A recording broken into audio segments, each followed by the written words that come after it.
Serviteurs d'Allah, il y a une évidence pour chacun d'entre nous. Une réalité que nous ne devons jamais ignorer. Nous ne devons jamais oublier. Une réalité qui doit être chaque jour avec nous. Cette réalité est que nous sommes des mortels. Nous ne sommes que des mortels. Allah l'a rappelé dans son noble livre. Notre Seigneur s'adressant à nous, il dit « Kullu nafsin dha'iqatul maut » Toute âme goûtera à la mort. Goûtera à la mort, a dit notre Seigneur. La mort a un goût. Mais le goût de la mort diffère d'un homme à un autre. Le goût de la mort d'un croyant n'est pas le goût de la mort d'un mécréant. Le goût de la mort de celui qui craint Allah n'est pas le goût de la mort de celui qui vit dans le péché, dans la désobéissance. Serviteurs d'Allah, pensez à la mort abondamment. En tout temps, pensez à la mort. Telle est la recommandation du prophète Muhammad, sallallahu alayhi wa sallam.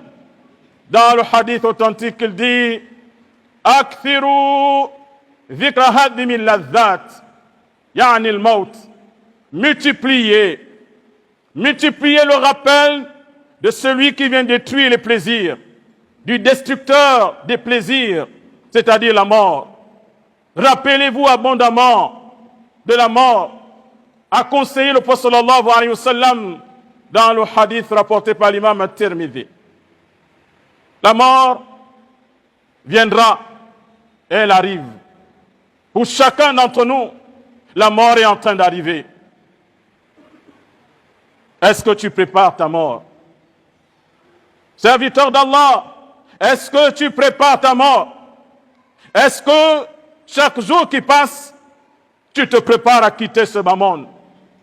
En sachant qu'aujourd'hui, tu as la possibilité d'œuvrer, de faire le bien. Et demain, il n'y aura plus des œuvres à faire. Demain, tu vas rendre compte. Demain, c'est le jugement. Oh, toi qui avais ce souci de préparer son examen, de préparer son BEPC, de passer des nuits en train d'étudier, de préparer ton baccalauréat, de préparer ta licence, de préparer ton master. Tu as passé des nuits à préparer ton examen parce que tu voulais l'obtenir. Toi qui as passé des jours, des nuits à préparer ton voyage au pays pour aller rendre visite à la famille, tu t'es préparé, tu t'es organisé. Toi qui t'es préparé tant matériellement, financièrement, à faire ton mariage, et tu es en train de préparer certains parmi nous, tu es en train de le préparer, tu t'organises, tu fais des économies. Toi qui as préparé ta retraite, pour qu'après ta retraite tu trouves de la quiétude, tu trouves du repos, car tu fais de la préparation de ta mort. L'homme prépare tout, mais il oublie de préparer le plus important. Il oublie de préparer sa mort, parce qu'il pense que la mort n'arrive qu'aux autres. Le prophète sallallahu alayhi wa sallam, il dit un jour, Jibril est venu à lui. Le prophète Jibril alayhi salam est venu voir le prophète alayhi salatu wa salam. L'ange Jibril alayhi salam est venu voir le prophète Muhammad alayhi salatu wa salam. Et il lui a donné un conseil. Ah, si seulement on pouvait mettre ce conseil dans nos cœurs, ça nous sortirait de l'insouciance, de la distraction. Quel conseil a donné Jibril alayhi salam au meilleur des hommes? Jibril dit au prophète sallallahu alayhi wa sallam, Ya Muhammad, ô toi Muhammad, ish ma shi'ta, vis autant que tu vivras. Vis le nombre d'années que tu pourras vivre. Fa innaka mayyitun. Mais sache que tu es mortel. Sache que tu vas mourir. Ça veut dire que quelle que soit la durée de ta vie, que ta vie soit longue, le jour viendra où tout va s'arrêter. La mort viendra. Et aujourd'hui, où est notre bien-aimé, le prophète Mohammed, alayhi salatu wassalam? Où est-il? Il est reparti vers son Seigneur. Allah subhanahu wa ta'ala l'a rappelé. De même que nous aussi, demain, nous allons quitter ce bas monde. Il lui dit ensuite, wa'amal ma shi'ta, fa innaka mujza bihi. Il lui dit, fais ce que tu veux. Les actes que tu veux poser, tu veux faire ce que tu veux, fais ce que tu veux. Mais n'oublie pas que tu seras jugé pour ça. Pose les actes que tu veux. Tu as la liberté, ô fils d'Adam. Tu as la liberté de faire ce que tu veux. Mais n'oublie pas que demain, c'est le jugement. Tu rendras compte, je rendrai compte, nous allons tous rendre compte de ce que nous avons fait. Donc quand tu agis, quand nous agissons, n'oublions pas que ce que nous faisons maintenant, nous allons rendre compte demain. Wa ahbib man ahbabta. Aime qui tu veux. Aime qui tu veux. Tu vas aimer ton épouse. Tu vas aimer tes enfants. Tu vas aimer tes amis. Il n'y a pas de problème. Mais un jour, vous allez vous séparer. La mort va vous séparer. Cette relation n'est pas éternelle. Mais fais de cette relation une relation qui va perdurer après la mort. C'est-à-dire dans la vie de l'au-delà. Serviteur d'Allah, notre Seigneur s'adressant à nous, il dit قُلْ إِنَّ الْمَوْتَ الَّذِي تَفِرُّونَ مِنْهُ فَإِنَّهُ مُلَاقِيكُمْ ثُمَّ تُرَدُّونَ إِلَى عَالِمِ الْغَيْبِ وَالشَّهَادَةِ فَيُنَبِّئُكُمْ بِمَا كُنْتُمْ تَعْمَلُونَ. Notre Seigneur dit, la mort que vous fuyez, nous les hommes, naturellement, c'est naturel, nous fuyons la mort. C'est pourquoi nous courons à l'hôpital, nous courons à la pharmacie, nous appelons le médecin. Tout ça, c'est la peur de la mort. Et lorsqu'on sent que notre vie est menacée, on est prêt à dépenser tout. Même ce qu'on n'avait pas programmé, on est prêt à prendre tout ce que nous on a comme économie, aller en Europe, aller dans certains pays pour se soigner parce qu'on a peur de la mort. Mais cette peur ne nous empêchera pas de mourir. فَإِنَّهُ مُلَاقِيكُمْ. Elle a dit la mort va vous rencontrer. La mort va nous rencontrer. ثُمَّ تُرَدُّونَ إِلَى عَالِمِ الْغَيْبِ وَالشَّهَادَةِ. Ensuite, vous serez ramenés. C'est le retour. Le retour, on nous ramène vers le connaisseur du visible et de l'invisible. فَيُنَبِّئُكُمْ بِمَا كُنْتُمْ تَعْمَلُونَ. Et il va vous informer. Allah va nous informer de ce que nous avons posé comme acte. Le retour vers Allah arrive. Mais comment la mort va-t-elle te rencontrer? Comment vas-tu rencontrer la mort? وَجَاءَتْ سَكْرَةُ الْمَوْتِ بِالْحَقِّ. Allah dit l'agonie de la mort fait apparaître la vérité. Ce que tu ne voyais pas, tu vas voir. Tu seras dans une autre dimension. Mais as-tu préparé, mon frère? As-tu préparé ton retour vers Allah? Comment la mort va-t-elle te prendre? Dans quelles conditions? Dans quelle situation? Serviteur d'Allah, le plus important, c'est la fin. Comment la mort va m'accueillir? Comment vais-je recevoir l'ange de la mort? Combien sont partis? Ils ont quitté ce bas monde dans l'insouciance. Oui, dans l'insouciance. Ils sont morts en ayant abandonné la prière. Celui qui abandonne sa prière, qui ne prie pas, a-t-il pensé à la mort? Non. Combien sont morts? Et nous avons eu des cas vivants ici dans Franceville. Un mort, il était bourré dans l'alcool, ivre. Il est mort ivre. Mais quand il buvait, il pensait qu'il avait la vie devant lui. Il pensait qu'il avait la vie devant lui. Pour lui, profiter de la vie, profiter de la jeunesse. Mais aujourd'hui, il est où? Ça fait des années. Il est aliéné, enterré. Qu'Allah le pardonne. Et qu'il nous pardonne tous. Combien sont morts Au moment où il est en train de faire le zina, la fornication, il est mort dans la fornication. Quelle mauvaise fin! Mourir dans la désobéissance. Combien sont morts? Et c'est une histoire, c'est un récit réel dans le Gabon. Quelqu'un y meurt, les parents vont enterrer, ils reviennent à la maison. Pour regarder ses affaires, il avait une cantine. Il avait une cantine bien fermée, bien gardée. Les parents pensaient que voilà, certainement il a laissé de la richesse à ses enfants. Mais lorsqu'on casse la cantine, ce sont les papiers du tiercé quarté qu'il a laissé derrière lui. Cantine remplie de tiercé quarté, jeu de hasard, kabir amin kabaïr zonob, qui fait partie des grands péchés. Il va continuer à jouer au tiercé dans la tombe. Alhaakumut takathur. C'est ça ce qui nous détruit. On ne veut pas se contenter de ce que nous avons. Nous voulons plus. Ceux qui sont partis, ont-ils emporté les biens avec eux? Il y avait des milliardaires sur la terre. Aujourd'hui, ils sont enterrés. Ça ne nous sert pas de leçon. Des riches qui sont enterrés. Les biens sont restés, les maisons, les voitures. Et derrière, on dit ça, c'était pour un tel. C'était la maison d'un tel. Il a laissé tant. Oh, regarde, tout ça là, c'est pour lui. Il a laissé tant. Mais il a emporté quoi? Qu'est-ce qu'il a mené avec lui? كلا إذا بلغت التراقي وقيل من راق وظن أنه الفراق والتفت الساق بالساق إلى ربك يومئذ المساق. Non, quand l'âme arrive au clavicule, l'âme remonte le jour de notre retour vers Allah. وقيل من راق, on va demander qui peut guérir. Amenez le guérisseur, amenez le médecin, amenez les infirmiers.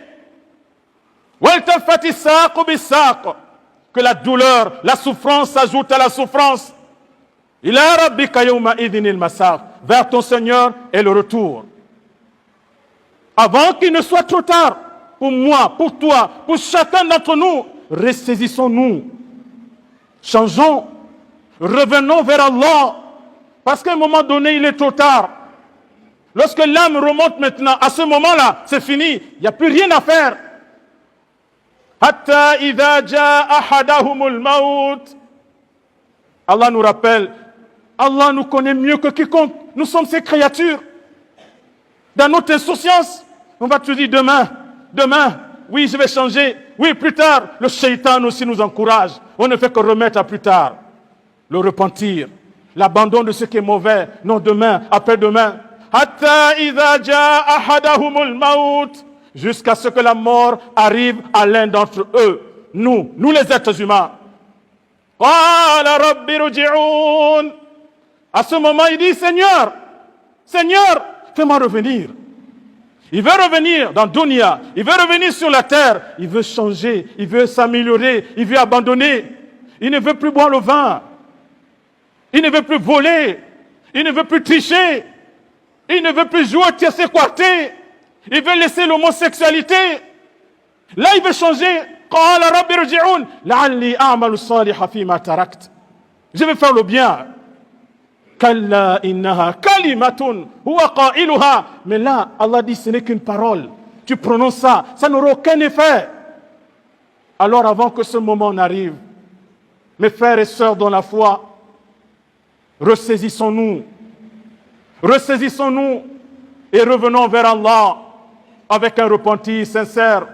وَتُوبُوا إِلَى اللَّهِ جَمِيعًا أَيُّهَا الْمُؤْمِنُونَ لَعَلَّكُمْ تُفْلِحُونَ. Et repentez-vous tous auprès d'Allah. Allah nous appelle tous au repentir. Oh, vous les croyants. Allah appelle les croyants, tous les croyants. Il nous appelle au repentir afin que nous allons réussir. Ce n'est qu'un rappel. Ce rappel, ne pense pas que je voulu t'attaquer. Si j'ai cité certains péchés, ce n'est pas parce que je veux te rabaisser, ce n'est pas parce que je te veux du mal, mais c'est par amour pour toi, mon frère. C'est par amour pour toi, ma sœur. Parce que je souhaiterais que tous, quand on va repartir vers Allah, le jour-là, on soit content, et non qu'on reparte vers Allah dans un état où c'est la colère d'Allah qui est sur nous.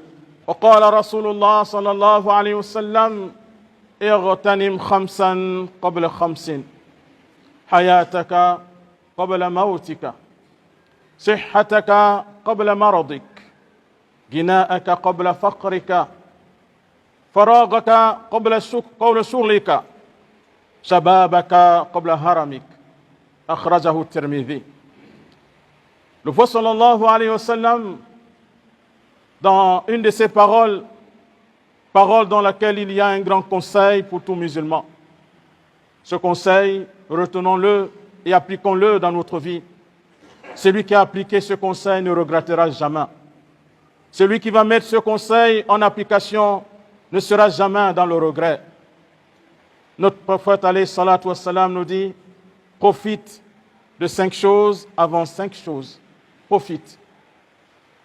Il y a 5 bienfaits, 5 grâces, 5 bonheurs qu'Allah donne à l'être humain. Et lorsqu'il a ces 5, lorsqu'il a ces 5 bonheurs, il faut qu'il profite de ces 5 bonheurs. Parce que ce sont des bonheurs qui sont temporaires, des bonheurs qui vont partir. Le premier bonheur, la première grâce, hayataka qabla mautik. Profite de ta vie. Profite de ta vie. Tu es en vie, profite de cette vie. Mais n'oublie pas que demain, tu seras parmi les morts. Avant d'être parmi les morts, profite de ta vie.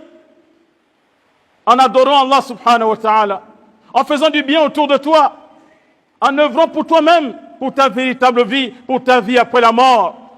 Profite de ta vie, mon frère. Profite de ta vie, ma soeur. Va visiter le cimetière et tu verras qu'il y a des frères, des sœurs, aujourd'hui qui ne peuvent plus profiter de la vie. Le contrat avec Dunya est terminé pour eux. C'est terminé pour eux, le contrat avec Dunya. Demain, ton contrat avec Dunya aussi va s'arrêter. Avant que ça ne s'arrête, profite. Va prier à la mosquée. Jeûne quand tu peux jeûner. Fais le bien quand tu peux faire le bien. Profite de ta vie avant ta mort. Ne dis pas je suis jeune. Oh jeunes gens, jeunes vacanciers, je veux profiter de ma jeunesse, oui. Profite de ta jeunesse dans l'adoration. La meilleure façon de profiter de la jeunesse, c'est de se consacrer à l'adoration d'Allah pour avoir la bénédiction d'Allah subhanahu wa ta'ala. Rappelle-toi combien de jeunes sont morts. Même cette année, nous avons eu des élèves au primaire, au secondaire, qui sont partis, pourtant, ils étaient jeunes. Est-ce que c'est parce qu'ils voulaient partir? Non. C'est pas parce que tu as eu ton examen aujourd'hui que tu penses que la vie t'appartient, non. Combien avant toi ont eu le BEPC, ont eu le baccalauréat, ils sont enterrés. Les diplômes sont restés. Profite de ta vie avant que la mort n'arrive. Ta bonne santé, sihataka qabla maradik. Tu es en bonne santé, mon frère, ma soeur, c'est une grâce et un bonheur. Ce bonheur-là, il faut profiter de ce bonheur. Profite de ce bonheur. Et tu ne sais pas, demain, cette bonne santé, tu vas la perdre. Oui, demain la maladie, c'est ça Dunya. Aujourd'hui tu es en bonne santé, demain tu es malade. Combien sont malades ne peuvent même plus marcher? Combien sont malades ne peuvent même plus se déplacer? Combien sont malades ne peuvent même plus parler? Combien et combien? Mais tu es encore en bonne santé, profite de cette bonne santé, c'est un bonheur. Pour ta vie de ce bas monde et pour ta vie de l'au-delà, c'est un bonheur qui est temporaire. Profite de ta jeunesse, ô jeunes, avant que la vieillesse n'arrive. La jeunesse n'est pas éternelle. Demain, si Allah te donne une longévité, tu seras parmi les vieux qui aujourd'hui sont en train de regretter. Combien se disent « Ah, quand j'étais jeune ». Il veut faire certaines choses. Il veut, mais il sent que le corps ne répond plus. La volonté est là. Il veut, mais le corps ne peut plus. Ce n'est pas de sa faute. Mais toi, tu n'es pas encore là-bas. Toi, tu es encore dans la jeunesse. Profite de ta jeunesse avant que la vieillesse n'arrive. Et y a-t-il une meilleure chose dans cette jeunesse à faire que d'aller apprendre sa religion, d'aller apprendre le Coran, d'aller apprendre à lire le Coran et le Karim? Y a-t-il meilleur que ça? J'ai eu honte pendant le baccalauréat. J'ai interrogé des élèves, un élève arrive, musulman. Je veux dire musulmane avec le voile. Elle ne s'en sort pas dans le dialogue en arabe. J'écris seulement Alhamdulillah. Je lui dis, maman, lis-moi ça. Elle dit, je ne peux pas. La hawla wa la quwwata illa billah. Voilà un enfant musulman, famille musulmane, de la 6e en terminale, l'enfant arrive en terminale. Pourtant, elle fait la prière. Dans la prière, elle dit « Alhamdulillah Rabbil Alamin ». Je lui donne seulement la phrase là. La question, je lui dis « Maman, lis-moi ça, lis ». Elle dit « Je ne sais pas, je ne peux pas ». Tu as fait quoi? Tu vas aller à l'université, tu vas avoir le master, tu vas avoir le doctorat. Tu es incapable de lire Alhamdulillah. Tu as profité de ta jeunesse? Tu as profité? Ne vous laissez pas tromper par le diable. On donne le temps pour tout, sauf pour ce qui est le plus important pour nous. Et nous, parfois, on est là, on est content. Ah, l'enfant a eu le BPC, l'enfant a eu le baccalauréat. Ça, c'est dans le dunya, c'est bien, félicitations. Mais l'enfant dans le din, il a quoi? Est-ce qu'il peut lire Fatiha? Est-ce qu'il peut lire Kul Wallahu Ahad? Al-Ikhlas? Profite de ta jeunesse. Profite pour te rattraper. Combien de papas, parfois, il est là, il regarde, il veut lire le Coran, il regarde les autres ouvrir le Coran, il veut lire, mais il ne peut pas. L'âge, le temps, il n'a plus les facultés pour assimiler, pour comprendre. Mais tu es encore jeune. Comment vas-tu repartir vers ton Seigneur? Tu ne peux pas lire le livre d'Allah, la parole d'Allah. Mais tu ne peux pas dire que tu aimes Allah et toi tu n'aimes pas sa parole. Si tu aimes Allah, tu vas aimer la parole d'Allah subhanahu wa ta'ala. Profite de ta richesse. Toi qui Allah a donné les biens de ce bas monde, Allah t'a donné la richesse. Profite de ça. Profite. Construis les mosquées. Aide les orphelins. Aide les nécessiteux. Va faire la umrah. Va faire le pèlerinage. Aide ceux qui sont dans la difficulté. Et tu seras heureux demain. Demain, tu seras heureux. Si tu es riche aujourd'hui, demain ne t'appartient pas. Combien de gens ont été riches, ont été milliardaires et aujourd'hui sont dans le regret. Et ils disent, ah, quand j'avais les moyens, on a vu ça avec certains frères. On vient avec un projet de la religion. On dit, on veut construire la mosquée. On voit des frères qui disent, non, vraiment les frères, c'est Allah qui fait ce qu'il veut, mais moi, quand j'étais moi. Il dit, quand moi j'étais moi. Quand j'étais moi. Ça là, je vous faisais ça, ça c'est rien du tout pour moi. Mais quand tu étais toi, tu as fait quoi? C'est ça la question. Quand tu étais toi là, tu étais riche, tu étais nanti, tu as fait quoi? Profite donc de cet argent. Demain ne t'appartient pas. Avant que la mort ne vienne ou avant que la pauvreté n'arrive, profite de ton argent avant que la pauvreté n'arrive. La dernière chose, c'est le temps libre. Profite de ton temps libre. Profite de tes vacances. Tu es en vacances, jeune homme. Profite de ces vacances pour apprendre ta religion. Tu es en congé, profite de tes congés pour apprendre ta religion. Qu'Allah subhanahu wa ta'ala nous fasse profiter de la vie. Par ce qui est profitable pour nous, pour notre dunya dans ce qui est halal, et pour notre akhira, qu'Allah subhanahu wa ta'ala nous préserve du regret, le jour où le regret ne servira à rien.